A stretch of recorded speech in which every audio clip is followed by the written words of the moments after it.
मला ते सांगायचं, झाला सगळं फॅट एम्बोलिझम होऊ शकतो, पण झाल्यावर करायचं की आधीच आपल्याला माहिती आहे, सगळं माहिती आहे की फॅट एम्बोलिझम पहिल्या ऑपरेशन पूर्वी और पहिल्या ऑपरेशनच्या नंतर पण होऊ शकतो, आधी पण होऊ शकतो, पुढे पण होऊ शकतो. पण आपली लाईन ऑफ ऍक्शन काय होती? तुम्ही तुमच्या सबऑर्डिनेटला सांगितलं का की हे line of action, are you prepared, were you prepared, कि ये कभी भी हो सकता है, ये मिडनाइट भी हो सकता है, you may be sleep at that time, ये अगले दिन भी हो सकता है. आप लोगों से हमको कॉन्फिडेंस मिला इसलिए हम दूसरे हॉस्पिटल में गए. ठीक है, आपके पास अगर लिमिटेशन थी इस हॉस्पिटल में for the resources, for the machineries, for the staff, तो आप हमको बिफोर हैंड बता सकते थे, कि ये फैट एम्बोलिज्म के केस में मुझे बस जानना है. फैट एम्बोलिज्म वाज ऑब्वियस. मेरी बात सुनिए, मेरे को बस और 2 मिनट. फैट एम्बोलिज्म वाज ऑब्वियस. मुझे ये जानना है कि अगर ये चीज थी ऑब्वियस तो उसके लिए आप हमें प्रिपेयर कर देते ना, कि हम इसको कभी भी कुछ भी होगा, उसके लिए हमारे पास लिमिटेशन है. You have limitation with the resources, with the ICU bed and all that. तो उसलिए हम कहीं भी जाते सर, अगले दिन ही चले जाते कि ये केस बिगड़ भी सकता है. बट हम आ गए कॉन्फिडेंस में कि sir you are a God for us ना.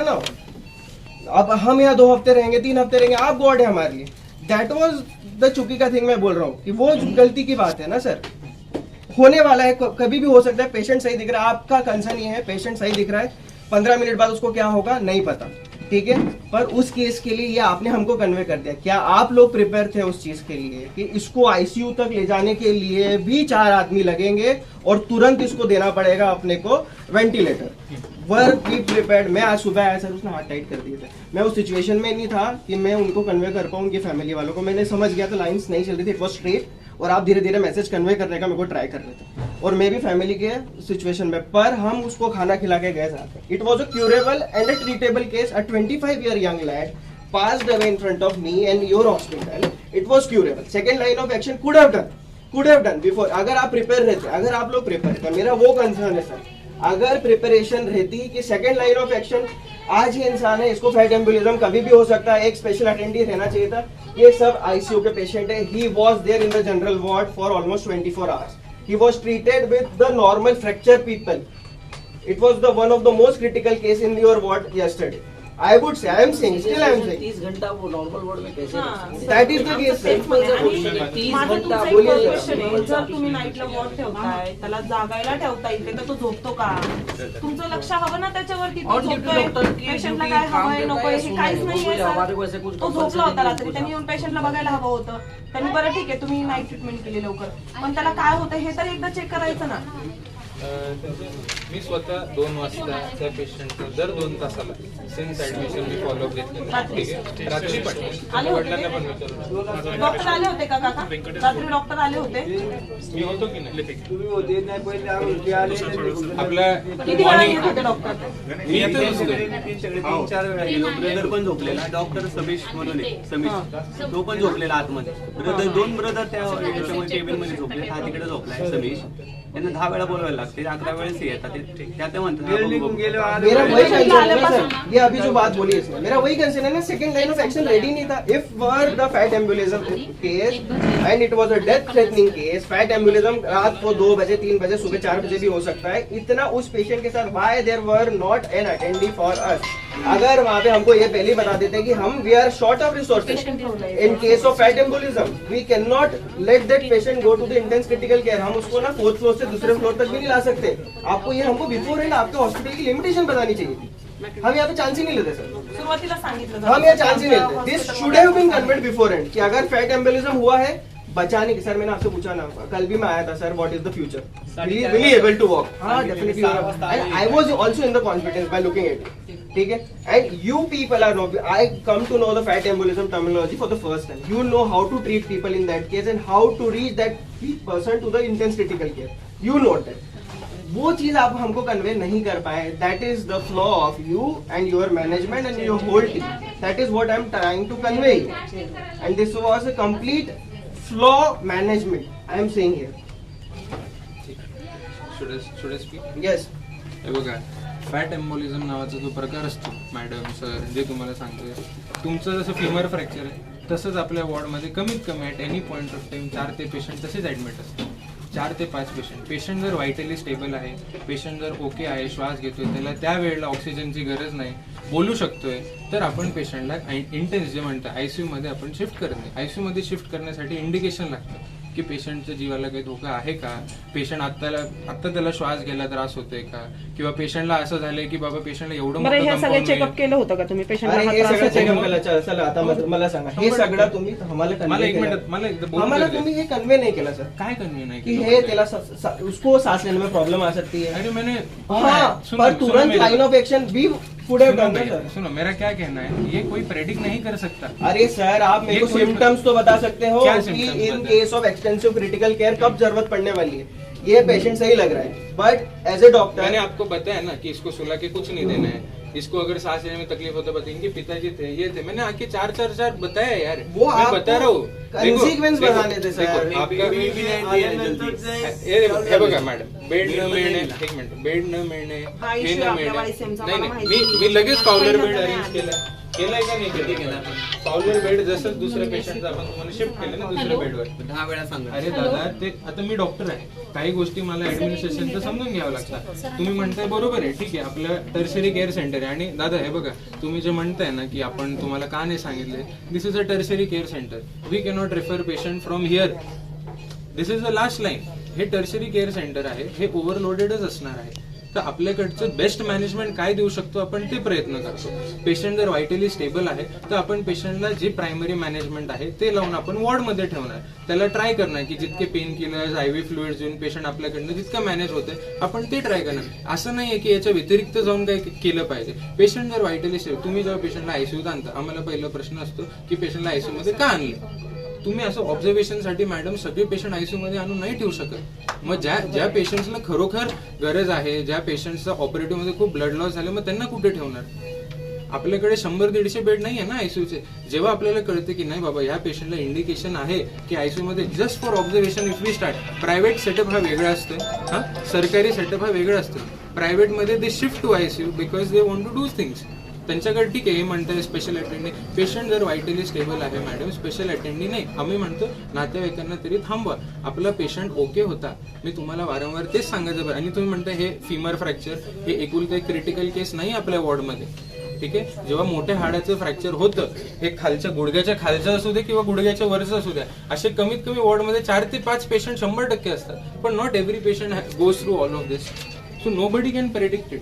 आम्ही स्वतः डॉक्टर, आम्ही आम्ही नाही सांगू शकत की 4 तासात काय होणार आहे. योग्य जी लाईन ऑफ ट्रीटमेंट आहे, आम्ही ती संपूर्णपणे पेशंटला आम्ही योगदान देऊन संपूर्णपणे एक्सप्लेन करायचा प्रयत्न करतो. पण एक पॉईंट नंतर जर आपल्या बॉडीला जसं रिस्पॉन्ड करणार, फॉर एक्झाम्पल एक अँटीबायोटिक दिला, काही 10 पैकी 7 लोकांना फरक पडणार आहे, 3 लोकांना नाही फरक पडला, तर त्याच्यात अँटीबायोटिकची चुकी आहे की डॉक्टरची चुकी आहे, कोणाची चुकी आहे. काही गोष्टी आपल्या हातात नसतात, तर ते आपल्याला एक्सेप्ट करावे लागतात. ते त्यांचं इमोशनल म्हणणं एवढंच मला काय आहे. माहिती. ऐका ना, पेशंट एखादा इथे आला ना तर पेशंटच्या आई बापाचे किंवा त्याच्यासोबत असलेल्या कोणी असू दे, त्यांचं म्हणणं काय असतं की तुम्ही त्यांच्यासाठी डॉक्टर आहात, बरोबर आहे. ओके, तुम्ही तुमची ट्रीटमेंट व्यवस्थित करतायत, बट तुम्ही गेल्यानंतर जे वॉर्ड मध्ये असतात लोक, ती ट्रीटमेंट व्यवस्थित नाही करत ना, किंवा ते फॉलोअप नाही करत तुमच्या गोष्टी. रात्रभर पेशंट तिथे होता, त्याच्या शेजारी कोणताच वॉर्ड बॉय नव्हता, हे लोक जाऊन त्याला उठवत होते. सर, आमचं कन्सर्न एकच आहे तुम्हाला सांगणं की तुमचे वॉर्ड बॉय वगैरे कुठे जातात मग रात्रीचे, ते काम का नाही करत व्यवस्थित. त्या पेशंटला काही त्रास होतोय तर हे जाऊन त्याला बोलवत होते, तो झोपलेला होता, तो येत नव्हता तिथे. आम्ही हेच सांगतोय तुम्हाला, आम्ही मगाचपासून हेच सांगतोय सर तुम्हाला. तुम्ही आम्हाला कन्सर्न तुमचं समजून सांगताय, हे पण आम्हाला कळतंय, आम्हाला माहिती आहे. बट ह्यांच्यासाठी तुम्ही जर हॉस्पिटलमध्ये आहे सगळे देवे, तुम्ही वाचवणार आहात त्याला. 100%. तुम्हाला माहित आहे का? हा, आई नो, तुम्ही ऐका जसं ना म्हणता सर, ना, माझं ऐका काय तुम्ही. म्हटलं मला, कुठे गेला? मी तुम्हाला स्पेस दिली तुम्हाला बोलायची, आता माझं ऐकून घ्या 2 मिनिटं. ह्याने जर ह्याचा भाऊ इथे आणलाय तर ह्याचं एकच म्हणणं होतं की तुम्ही सांगायला होतं की पेशंटला हे होणार आहे नंतर, की बाबा त्याला हे म्हणजे दिसून येतील सेंटेन्स वगैरे काही, तर तुम्ही आम्हाला सांगायला होतं पेशंटला इथे टाइम लागणार आहे, तुम्ही दुसरीकडे शिफ्ट व्हा. त्यांना पैशाचाही काही इश्यू नव्हता, त्यांनी पेशंट शिफ्ट केलं असतं. तुम्ही तुमच्या रेग्युलर ह्याच्यानुसार ट्रीटमेंटनुसार जर त्याला घेतलं तर आज पेशंट गेलाय आमचा. तुम्ही ट्रीटमेंट करणार कधी? पेशंट गेल्यानंतर. अरे पेशंटला सगळं समजवलंय मॅडम. सर, पेशंटला समजून सांगून काय उपयोग आहे? मग तुम्ही अगोदरच सांगायचं होतं ना.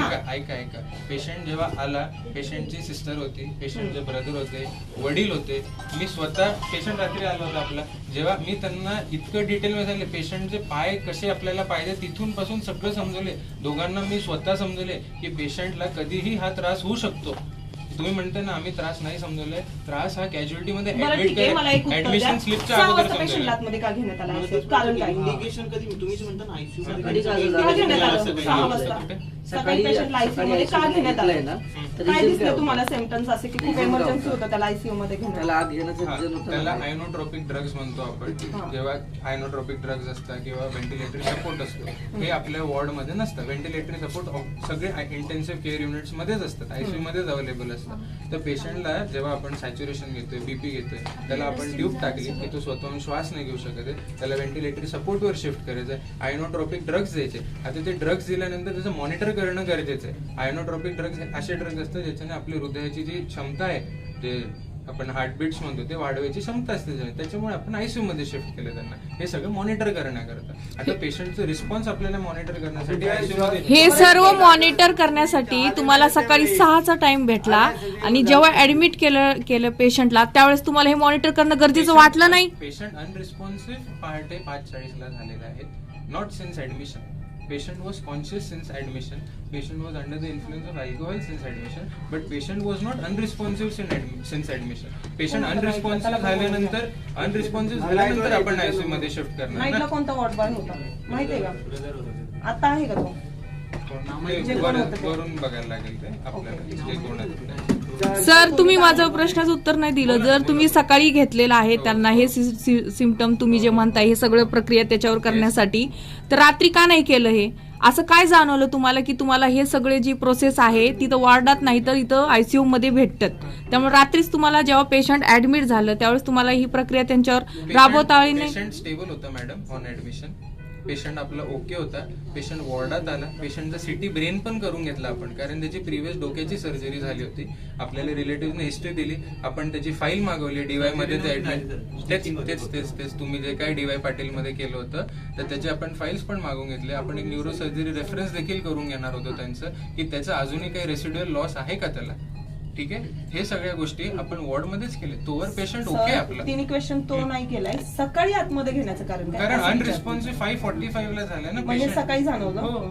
ओके, संध्याकाळी नाही जाणवलं? संध्याकाळी ओके. मी तुम्हाला तेच सांगतो मॅडम. पेशंट कुठून बोलत होता का तुमच्या सोबत सर? पेशंट बोलला नाही माझ्याशी. नाही नाही, काल रात्री बोलत होता का बोलला पेशंट? माझ्याशी. एकदम ओके होता का पेशंट? हो, बोलत जेवण होता. वगैरे केलं का पेशंटनी? जेवणाचं ते म्हणले जेवण जात नाही त्याला. मला त्याच्या वडिलांनी हे देखील सांगितलं. मी म्हटलं काही नाही, तो बसून 2-2 गोट रात्री ज्यूस किती वेळा पाहिजे. चेक केलं येऊन? मी स्वतः 2 वाजता पण बघून गेले. त्यांचे वडील होते त्यांचे. येऊन गेले ते मुलगा ब्रदरला मी 3 ते 4 वेळा सांगितलं. एकदा गेलो तर तिथे तुम्ही त्या ब्रदरला कोण आहे त्यांना बोलवा ना. मॅडम आम्हाला हे पण विचारलं की सर पेशंटला पेन होते. मी त्यांना हे पण सांगितलं की जे हायेस्ट पेन किलर आहे, जिथून मेंदूतनं त्यांना की बाबा आता मला पेन जाणवणार नाही, ट्रायमॅडोल नावाचं इंजेक्शन असतं, ते पण 2 वेळा चालू आहे. त्याच्यापेक्षा जास्त स्टेपअप केलं तर पेशंटच्या किडनीवर त्रास होऊ शकतो. हे पण समजा तुम्ही त्यांना सर तुम्ही जे म्हणता तेवढा आत्ता मगापासून 15-20 मिनिटं झाले ते सगळे म्हणतात की त्या कोण वॉर्ड बॉय होता, ब्रदर होता, त्याला आम्ही बोलवत होतो तो येत नव्हता, तर त्याच्यावर ते क्वेश्चन करतात ते. पण तुम्ही थोडं सुद्धा म्हणत नाहीये की आम्ही त्यांना बोलवतो इथं. कधी बघा लवकर, कधी बघणार? ते म्हणले ते पाठीमागचे त्यांचे कोण वडील आहेत, बंधू आहेत कोण, ते म्हणतात तर तुम्ही त्याला पडदा घालण्याचा जास्त प्रयत्न करताय. तसंच विषय ते बोलतात एक आणि तुम्ही उत्तर तुम्ही स्वतःला क्लिअरिफाय करण्याचा प्रयत्न करताय की मी असं केलं, मी तसं केलं, मग असं नाही ना. तुम्ही प्रोसेस केली. आता कंडिशन ही आहे सर, कंडिशन ही आहे. तुम्ही 2 वाजता येऊन गेले, त्यांच्या वडिलांनी पण सांगितलंय. It's okay. This is not a private hospital. Me self boast करणार पण नाही. ऐका ना, दवाखानाही नाही ऐका ना, पण तुम्ही आता ह्या क्षणाला त्यांचा आरोप आहे सारखा की ते कोण वॉर्ड बॉय होता, झोपला होता. कधी आणा ना वॉर्ड मध्ये मॅडम ते. सो जीव गेला एक.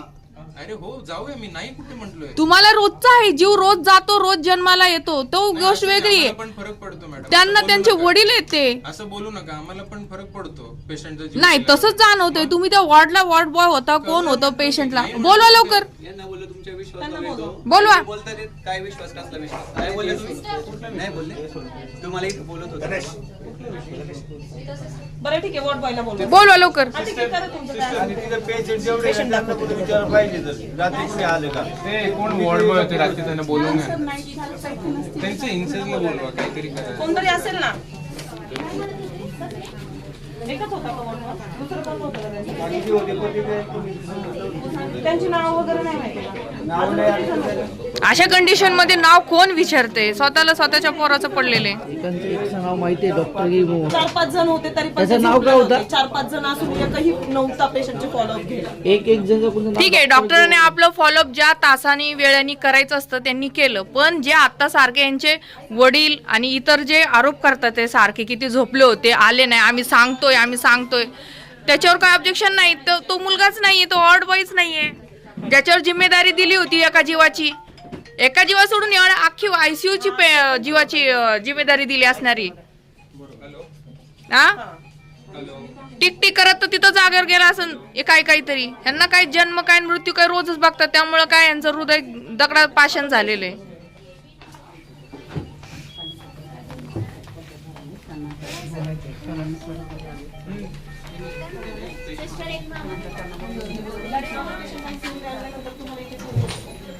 बाहेर काढून आम्हाला काय केलं ते पण सांगू नाही शकत. ना तुम्हाला कधी सांगितलं डॉक्टरनी की सकाळी पण जाईन म्हणजे सह्या पुढचं पहिले घेत होते पण सह्या नाही आम्ही करणार. हे तुला केलंय साय केलंय?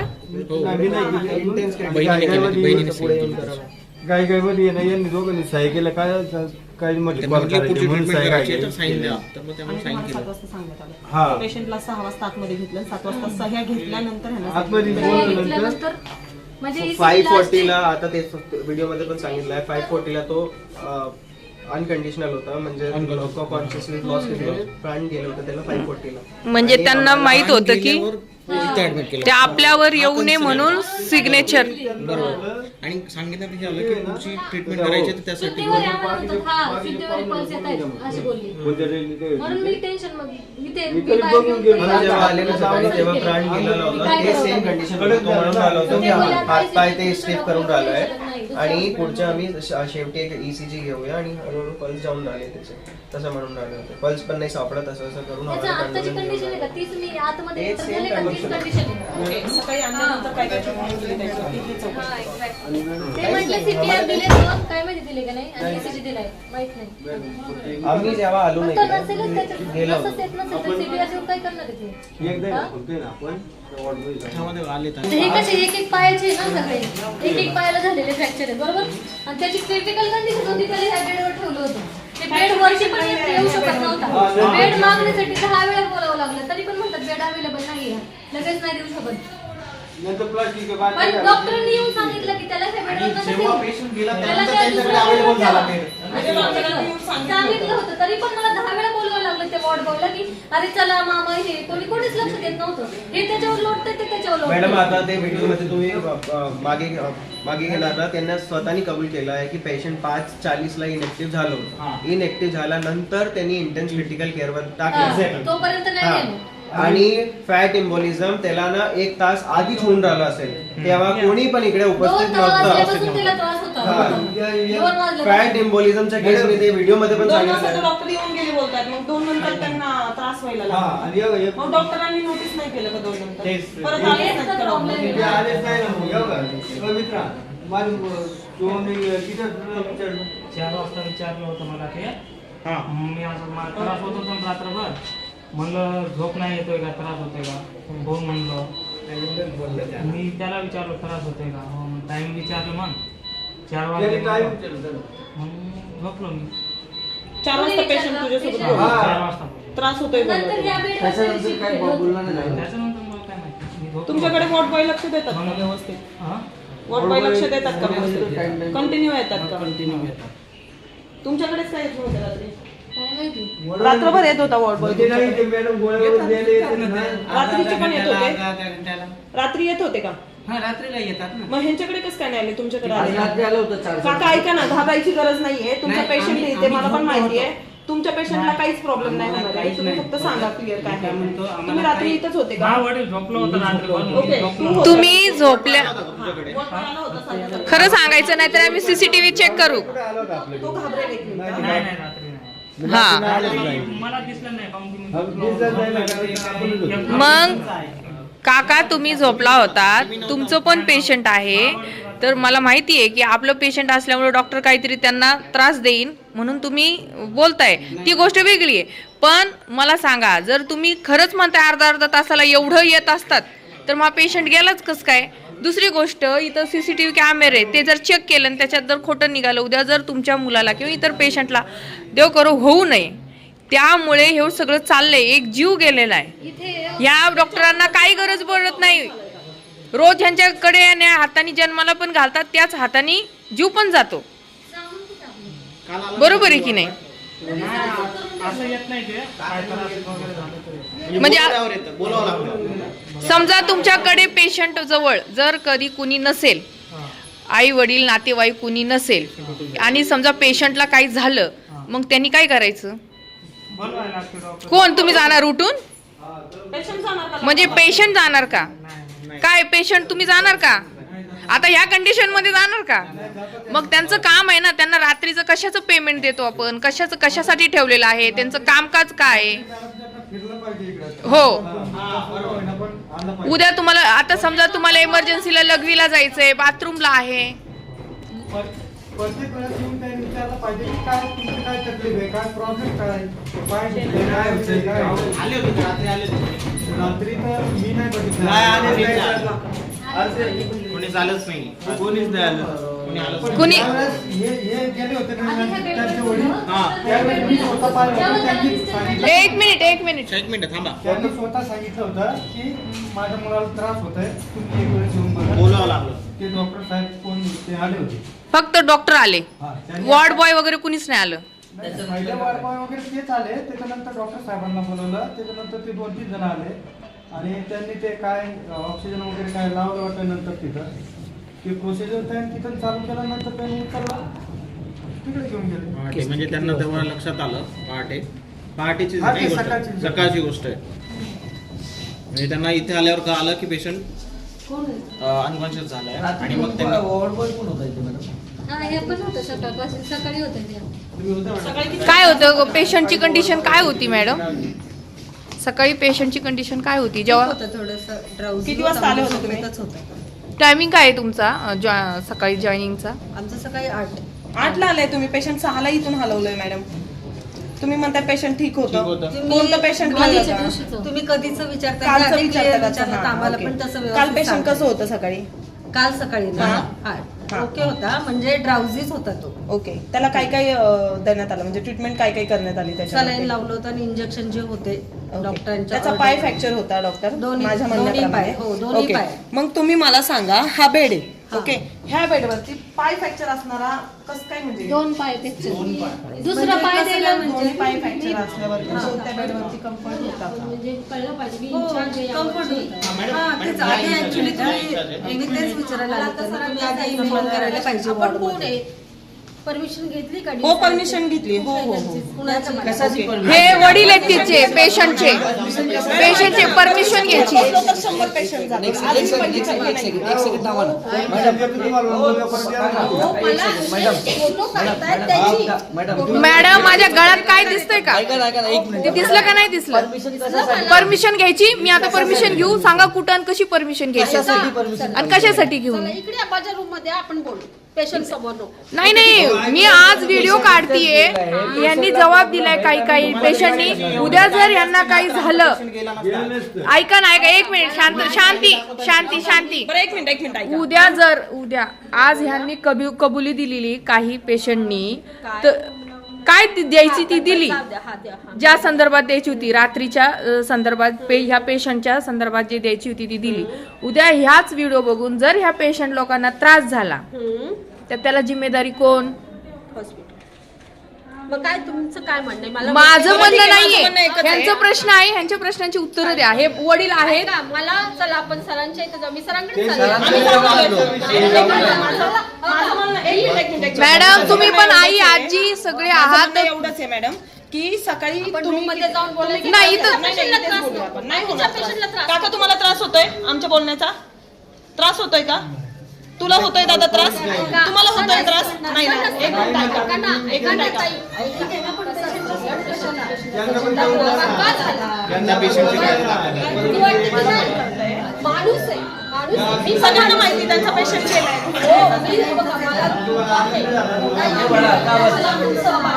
तुमचा टाइम काय ड्युटीचा तुमचा टाइम किती?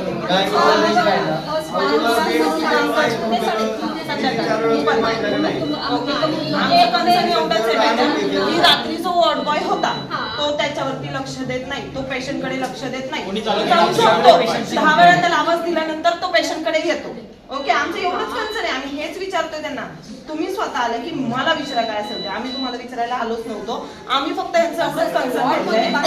आम्ही फक्त एवढंच कन्सर्न घेतलंय. तुम्हाला अधिकार आहे सगळ्यालाच का अधिकार आहे. मी म्हणत नाही तुम्ही नका आम्ही ड्रेसिंग करायला सांगितले त्याच्या आत मुलीच्या जे कडे उठले होते 4 वेळा त्यांना आवाज दिला ड्रेसिंग करायचे म्हणजे त्यांनी लिहून दिलं म्हणजे ट्यूब ऐका एक ट्यूबचं नाव लिहून दिलं म्हणजे ट्यूब घेऊन या तुमच्या हातानेच लावा. मग आम्ही काय जखमाला यायची का सांगायचं ना आम्ही दुसरी गेलो. अहो त्यांचं पोरग गेले, नीट बोला काय त्यांचं पोरग गेले. ठीक आहे दादा म्हणते तुम्ही मॅडम नीट आपण नाही ना ठीक ठीक याचा अर्थ असं होता. ठीक ठीक ऐका मी सांगतो ठीक ठीक असं याचा अर्थ बेड चेंज करून द्या. ते आता आले होते ना सांगायला. ते म्हणे नाही आता आम्ही करण सरांना फोन केलाय, करण सर फोनच नाही उचलला. मी म्हटलं मला नंबर द्या, मला नंबर नाही देऊ शकत. कोणाला मी गेलो त्यांच्या मागे जाऊन आले मी कॅमेरे चेक करा त्यांच्या मागे कोण गेले ते चेक करा. मी गेलो बरं म्हणून मॅडम चला चला पाया पडायला लागतो. गरज आम्हाला आहे, गरज आम्हाला आहे. पण जरा तुम्ही थांबता का? मी काय थांबता का? आता मुलगा गेला काय थांबता? मला काय सांगायचं ते मला मुलगा परत येणार आहे का? मॅडम मी मॅडम इथं वॉर्ड बॉय कोण आहे? कशाला नाईटला कोण होतं? त्यांना बोलून घ्या मॅडम, तुमच्यासोबत चर्चा करायची ना. त्याला बोलून घ्या इथं. पेशंट गेलेला आहे आमचा. काय झालं विचार विषय नाही मॅडम. आता आमचं मुलगा आज परत दुसरा जीव गेला तर याला जबाबदार कोण आहे? पेशंट गेलाय ते बोलले मला हॉस्पिटल जबाबदार आहे. त्या हॉस्पिटल देतो का? पोरगं बोलून देतो का हॉस्पिटल? कोण आहे इथं? दे ना का बोलून? वॉर्ड बाय तिथे त्याला बोलून घ्या मॅडम, आम्हाला तुमच्यासोबत चर्चा करायची नाही. त्याला घ्या कोण हॉस्पिटलचं डॉक्टर आहे त्यांच्याकडे जाऊ. काय काय म्हणतो सांगू काय असं ते करून सांग. कधीपासून येते आता तू इथे? 8 दिवस व्यवस्थित होती. खरं खरं बोल, काही प्रॉब्लेम नाही.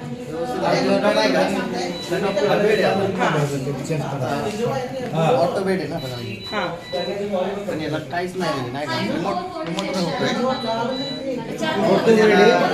आवडला नाही म्हणजे चालूच नाही चालूच नाहीये, फक्त तुला ऑर्थो बेड है लेकिन कुछ है नहीं सिस्टम. हो म्हणजे पेशंटला काहीच नाही करता येत त्याच्याजवळ. आणि जर दादा तुला कुणीच नाहीये XYZ कुणीच नाही, तो पेशंट स्वतःहून येऊन ऍडमिट झालाय किंवा XYZ त्याचा ऍक्सिडेंट झालाय दुसऱ्याने त्याला ऍडमिट केलाय, तर त्या पेशंटनी करायचं काय?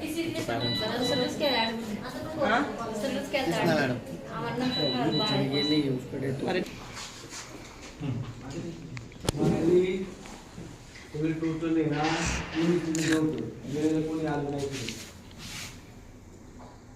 सकाळी 5:45 ज्यावेळी पेशेंट सर अभी मेरे डॉक्टर से बात हुई सर अभी मेरी डॉक्टर से बात हुई 5:40 को पेशेंट वाज inactive. He was inactive. Once he was inactive, then he was admitted to intense critical care. That is my first concern. That already I have spoken with you. If there was no second line of action in case of fat embolism, there was no second immediate line of action. Nobody was there over there, right? दूसरी बात ये है कि हमको भी miss inform KIA गया, confidence दिया गया कि सब सही हो जाएगा. लिमिटेशन डॉक्टर ने बताई नहीं कि रात को ये चीज़ें हो सकती है. और इनएक्टिव होने के बाद इंटेंस क्रिटिकल केयर दिया भी उन्होंने खुद एडमिट किया हमारे सामने कि 5:40 को इनएक्टिव हुआ. हम लोग 6 बजे के आसपास इन्फॉर्म्ड हुए हैं फ्रॉम वाया देयर ब्रदर कि पेशेंट क्रिटिकल है. जब हम लोग इंटर हुए ना sir, he was very stiff, body was very stiff, he was already gone. तो जब वो इंटेंसिव क्रिटिकल केयर में आया, जब तक वो जा चुका था, उसके बाद that is, and this case was very curable and very treatable, sir. He was a 25-year young lad. That is the serious concern you people should take care of. We will. Then now we will discuss. I think अभी आधा घंटा almost discuss KIA हमने. तो आपने लिखित में दिया है. हाँ, we have written. उसमें exactly क्या रीजन था, whether it was fat embolism or something else behind that. तो वो फाइंड आउट करने के लिए प्राइमरी जो हमारा फर्स्ट फर्दर एक्शन होगा इंक्वायरी में भी वो पोस्टमार्टम से आपको पता चलेगा कि क्या रीज़न था, तो वो करना ज़रूरी है। एग्जैक्टली सर, पोस्टमार्टम के बाद आपको पता चला कि क्यों हुआ, बट वो एक्शन लेने में देरी क्यों हुई कि वो इंक्वायरी हम जब एक्चुअली इंक्वायरी करेंगे, सीसीटीवी फुटेज देखेंगे वहाँ का, तब पता चलेगा। सर मोस्टली उनका क्वेश्चन सबसे ज़्यादा है, सर से बात हुई जो डॉक्टर आपने रात को ही किए थे, तो उनका क्या कहना है कि मैंने 2 बजे में आया था, चेक करके गए, लेकिन जो वार्ड बॉय है इनका सबसे ज़्यादा क्वेश्चन है कि वार्ड बॉय को हम बुलाते हैं लेकिन वो आते नहीं हैं, समीर सर पण नव्हते. बुलाने के बाद आते, बुलाने के बाद भी वो जल्दी नहीं आए, उनके फादर का कहना है। सीसीटीव्ही फुटेज वरती सगळं निघून काय सर, काय झालं होतं ती आमचं म्हणणं काय सर, ठीक आहे, आय नो आम्ही डॉक्टरांशी पण बोललो, आम्हाला सगळं कन्सर्न समजलंय, पण जर वॉर्ड बॉय आपण नाईट शिफ्टला ठेवतो तर त्यांचं काम एक अर्धा तास किंवा एक लईत 40 मिनिटं त्यांनी पेशंटकडे एक फेरा मारलाच पाहिजे, पेशंटला विचारलं पाहिजे तुम्हाला काही त्रास होतोय का.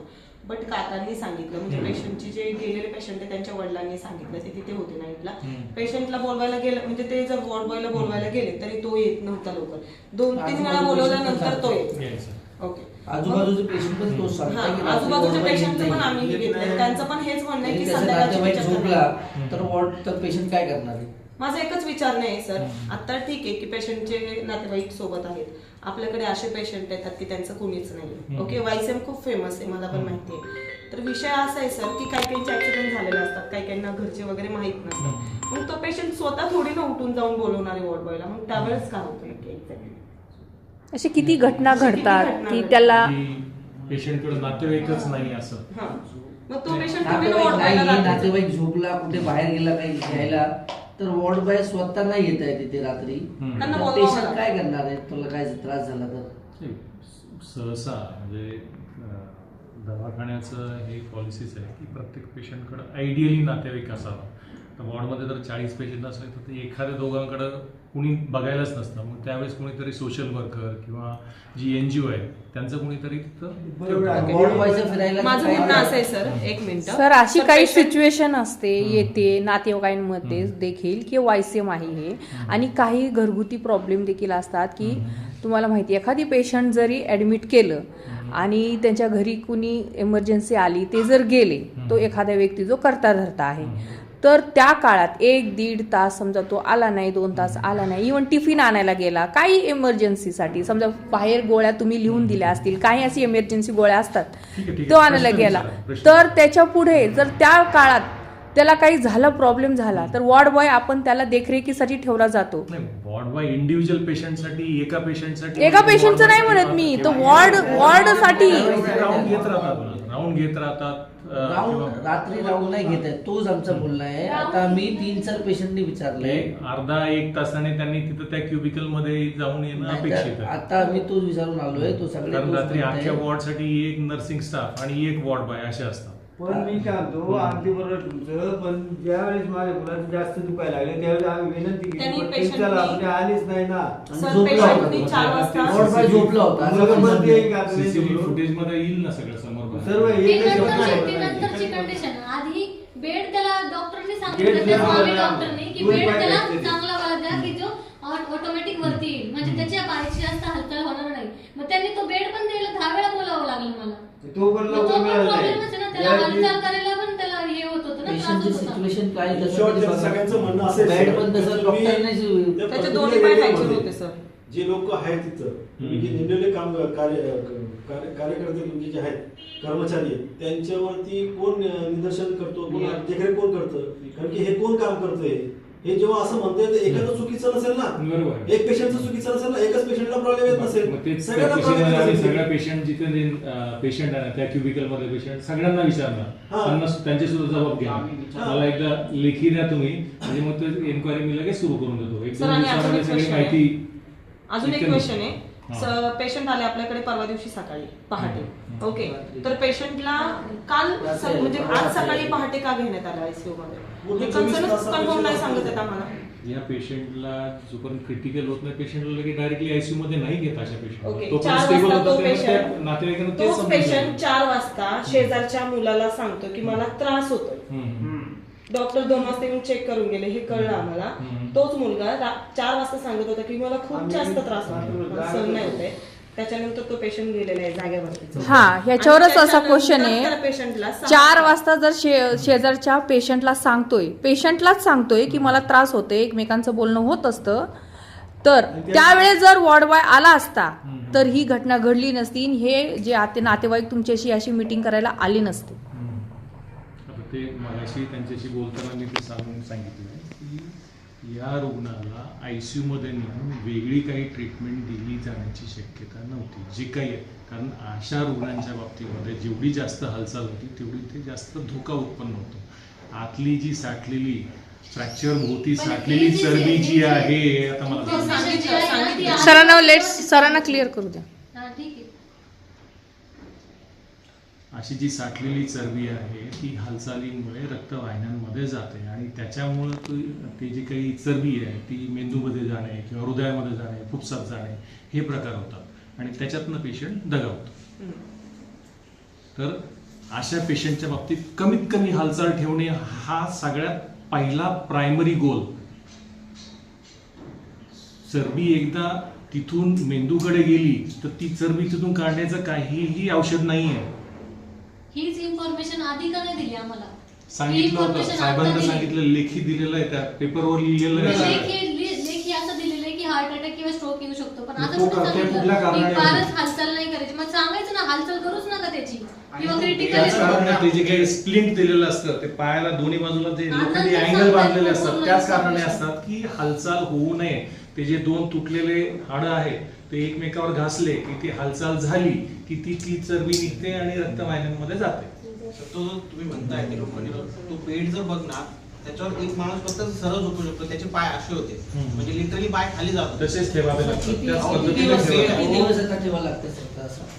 ते जोपर्यंत त्याचं ऑपरेशन जे आहे जोपर्यंत सूज त्या भागाची कमी होत नाही, एकदा फ्रॅक्चर झालं म्हणजे हाड मोडलं की त्याच्यावरती रक्ताची एक गाठ तयार होते आणि त्या भागाला सूज येते. ऑपरेशन करायचं झालं तर पहिल्या 3-4 तासातच करायला लागतं, पण अशा कंडिशनमध्ये तेही करता येत नाही. कारण रक्तस्राव एवढा झालेला असतो, त्याला भूल देण्याची योग्य त्याचं शरीर नसतं, भूल सहन करण्याचे योग्य शरीर नसतं आणि भूल देण्यासाठी जी काही प्रक्रिया लागते त्याला वेळ लागतो. मग पहिल्या 3-4 तासातच ऑपरेशन केलं तर ठीक आहे, म्हणजे त्यावेळेस समजा बेशुद्ध असला तर मग त्यावेळेस रिस्क घेऊन माणूस करतोही ऑपरेशन. पण तसं जरी झालं तर मग त्या भागाला येते सूज आणि ती सूज हाडाच्या बाबतीत तरी कमीत कमी 10-15 दिवस जात नाही. गोळ्या औषधाने गेल्यानंतर ती सूज कमी केल्यानंतर तिथले स्नायू, तिथले जे काही नसा आहेत त्या दिसायला लागतात आणि ते ऑपरेशन व्यवस्थित करता येतं. तिथं प्लेट टाकता येतात, स्क्रू टाकता येतात, त्याच्यानंतर ते कमी होतं. तुम्ही ऍक्सिडेंटचा किती वेळ आले होते? ऍक्सिडेंटचा किती वेळ आले? लगेच आले होते ना ऍम्ब्युलन्स मध्ये घेऊन. लगेच नाही ना घेता येतात, त्याच्यामध्ये सगळ्याच गोष्टी आहे. भूल देण्यासाठी शरीर योग्य होतं तर त्याचं त्यावेळेस नाही, पण हे जे 2 तास आहे ना, ते इमिडिएटली सूज इमिडिएटली कमी होत नाही. नाही, 2 तास जे होते ना महत्वाचे, हे तिकडे पलीकडे असते ना 100% मुलगा वाचतात. यांचं म्हणणं असं आहे की सर ट्रीटमेंटच्या नंतर त्यांनी फक्त ICU ला ट्रान्सफर केलं असतं तर थोडंफार त्याला फरक पडला असता. वेगळं काहीही झालं नसतं. ICU ती त्याची हालचाल जास्त झाली असते, त्याच्यात आणखीन आणि त्या कारणाने त्यांनी ती रिस्क घेतली नाही. फरक एवढंच पडला की तिकडे पैसे द्यावे लागले, कमी घेतले. मी तिथे विचारून पण आले होते, इन्क्वायरी करून आले होते तिथे. म्हणजे ह्यांनी मला कॉन्फिडन्स दिला की तुमचा पेशंट स्टेबल आहे म्हणून आम्ही गेलो नाही तिकडे. मग तुम्ही आधीच सांगायचं की क्रिटिकल आहे, आम्ही दुसरीकडे नेलं असतं. कॅज्युअली घेतलं बाकीच्या पेशंटला भेटायचं. तुम्ही CCTV फुटेज पण बघा, आम्हाला हवंय. लेखी एन्क्वायरी कमिटी लावतो ना, एन्क्वायरी लावून 2-3 दिवसामध्ये सगळं ठीक आहे, माझ्या लेटर पॅड वरती तुम्हाला लिहून पाठवते जे काय आहे ते. चालेल. समोर आहोत. सकाळी पेशंटच्या बहिणीचा मला कॉल आल्यानंतर आम्ही इथे आलो. आम्हाला क्रिटिकल कंडिशन अशी समजली की पेशंट रात्री 3 तारखेला रात्री 12 वाजता ऍक्सिडेंट झाला. पेशंटला पहाटे इथे आणण्यात आलं. पेशंटला पहाटे आणल्यानंतर पेशंटवरती कसलीही ट्रीटमेंट करण्यात आली नाही. पेशंटला एक साध्या जनरल वॉर्डमध्ये शिफ्ट करण्यात आलं. जनरल वॉर्डमध्ये तिथे असलेले वॉर्ड बॉय किंवा तिथे असलेले जे डॉक्टर्स वगैरे होते त्यांनी त्याला स्पेशल ट्रीटमेंट नाही दिली. पेशंटचे दोन्ही पाय फ्रॅक्चर असले तरीही पेशंटला त्यांनी ICU मध्ये शिफ्ट नाही केलं.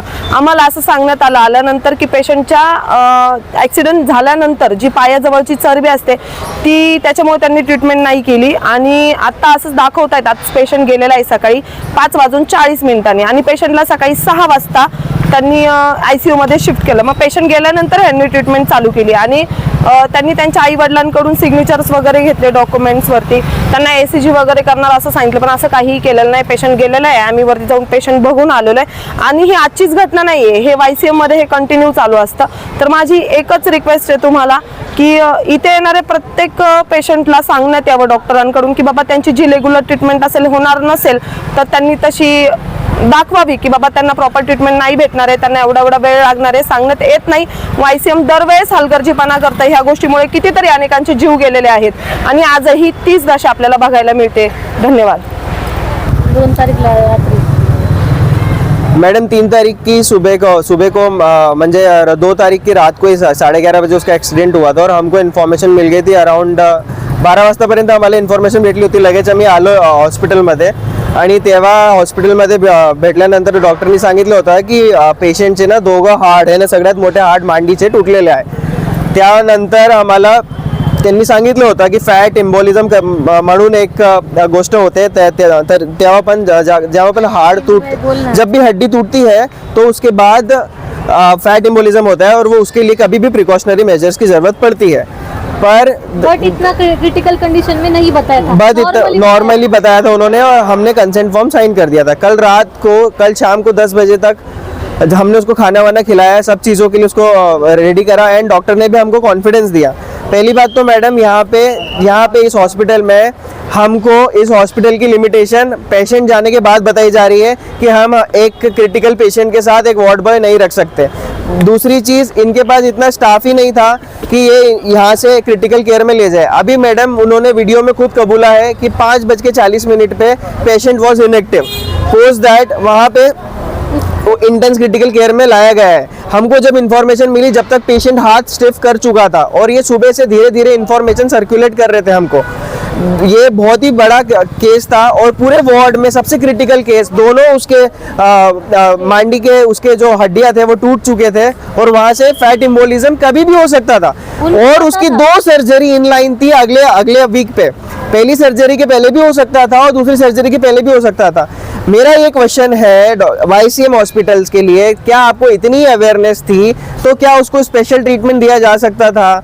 डेफिनेटली दिया जा सकता था और उसको कभी भी इमीडिएटली उसको ICU इंटेंस क्रिटिकल केयर की ज़रूरत कभी भी पड़ सकती थी, कभी भी उसको वेंटिलेटर की ज़रूरत पड़ सकती थी. इवन दो अगर वो भले अच्छा भी दिख रहा हो but with in the 15 minute उसकी सिचुएशन बिगड़ सकती थी और ये डॉक्टर को अवेयरनेस थी. डॉक्टर हमें ये बता रहे, बट क्या डॉक्टर प्रिपेयर्ड थे? बिल्कुल भी नहीं. डॉक्टर वहाँ पे बॉडी उसी बेड पे, जो आपने बेड रिकॉर्ड किया होगा, जो बेड सीधा भी नहीं हो सकता है मैडम, वहीं पे पेशेंट इनएक्टिव हो गया और फिर उसको बाद उसको ICU में डाला गया जहाँ पे सीधा लाइन चल रहा था, पल्स डिटेक्ट नहीं हो रहा था. उसके बाद उसको वेंटिलेटर्स पे रखा. आई डोंट नो, ये अगर चीज़ आधे घंटे पहले होती और पूरी रात भर पेशेंट के पापा साथ में है वहाँ पे वार्ड के पास, उसको जब प्रॉब्लम हो रहा था तो कोई वार्ड के पास आ भी नहीं रहा था. डॉक्टर सो गए थे, समीर सर डॉक्टर भी सो गए थे. अभी करण सर को बोला है कि तो अभी हमें ये बताया जा रहा है कि ये चीज़ तो हमें पहले ही बताई थी. पहले आपने बताई थी पर आपने बताया था कि इस सिचुएशन से आप टेकल करने के लिए लिमिटेड रिसोर्स है आपके पास, ये हमें बिल्कुल नहीं बताया था. ये हो सकता है उन्होंने बताया था, पर क्या ये हॉस्पिटल रिसोर्सेज में लैक करता है? लिमिटेड रिसोर्सेज है उनके पास. जब भी पेशेंट को इंटेंस क्रिटिकल केयर देनी होगी तो तब हम 10 लोगों को कॉल ही करते रह जाए, उसके बाद हम करेंगे. ये चीज़ें हमें बिल्कुल भी नहीं बताई गई. और आज मेरा ब्रदर इन लॉ, इसका भाई, इनका बेटा आज हमारे साथ नहीं है just because of that. Ward boy पे क्या ऍक्शन लेना चाहिए? त्यांच्या हलगर्जीपणामुळे माझा भाऊ गेलेला आहे. त्यांनी किती 10 वेळा पण बोलवून सुद्धा आलेले नाहीये. ते डॉक्टर झोपले होते रात्री तरी पण नाही आले. सिच्युएशन त्यांनी क्रिटिकल सांगितली पण नाही मला, नंतर क्रिटिकल सिच्युएशन सांगितली त्यांनी और त्याच्यावर गुन्हा दाखल झाला. और अभी तक मैडम, अभी तक वॉर्ड बॉय आणि डॉक्टर समीर आणि करण और वार्ड बॉय अभी तक हमारे सामने आया नहीं मैम. हाँ, जब से अभी देख रहे हैं और वो वीडियो में भी वो प्रोटेक्ट वार्ड बॉय को ही कर रहे थे, समीर सर, करण सर, और अभी तक भी वार्ड बॉय हमें दिख नहीं रहा है. इट्स ए क्लियर विटनेस कि वो ही विक्टिम है इस चीज का, कि जहाँ पे वो टाइमली अगर इंटेंसिव क्रिटिकल, आई नो कि इंटेंसिव क्रिटिकल केयर में इलाज नहीं होता, बट जो प्रॉपर राइट टाइम पे हार्ट को पंप करने की जरूरत पड़ती है, लंग को बूस्ट करने की जरूरत पड़ती है, उस टाइम पर वो एक जनरल वार्ड में नॉर्मल पेशेंट्स के साथ स्ट्रगल कर रहा था। स्टिल आई हैव इमेज विद फॉर हिम, वो मरते टाइम ऐसे हाथ है उसके ऐसे, it means he was struggling for the fight. वो सोते सोते मरता तो उसके हाथ सीधे होते, वो फाइट करके मरा है कि वो स्ट्रगल कर रहा था किसी चीज के लिए, वहां पे उसको इंटेंसिव क्रिटिकल केयर नहीं मिली। That is my concern. अगर आपका हॉस्पिटल रिसोर्सेज में शॉर्ट है, बिफोर एंड बताइए, आप कंसिक्वेंस मत बताइए कि ये हो सकता है वो हो सकता है, उसके लिए आप क्या कर सकते हो हमें वो बताइए।